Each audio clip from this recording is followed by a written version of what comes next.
April 14, isi-share ko sa inyo ang aming ganap. So makikita nyo rito yung mga niluto ni Tita Eva like tong sisig, palitaw, spaghetti, at syempre may pakik ito si Tita Jen kay Gabo. Ito nga po pala lahat na nakikita nyo mga pagkain. Ito po ay luto ni Tita Eva. So sa mga papaluto po ng mga kung ano-anong pwedeng handa sa birthday yan, pumunta lang po kayo at mag-PM kay Tita Eva.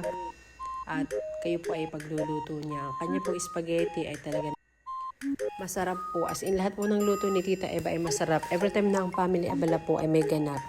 At may mga birthdays and anniversaries and anything. Si Tita Eva po talaga yung nagluluto sa amin. At yun po yung kadalasan na tawagin namin pag may lulutuin.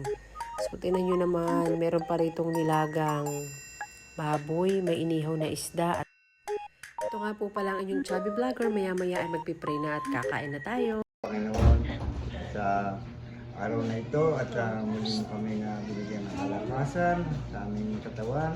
At salamat po Panginoon at nandun yung aming pag-alaala sa aming pong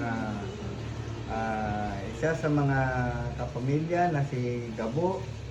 O Diyos, sa kanya pong ika-23 kaarawan ay iyo pong iyang patuloy na bigyan ng kalakasan at sana po ay nandoon yung kasiglahan at dagdag kanyang buhay.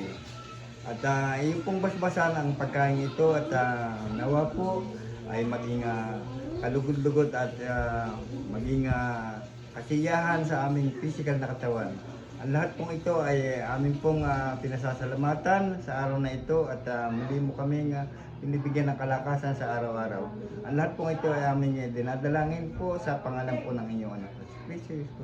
Amen!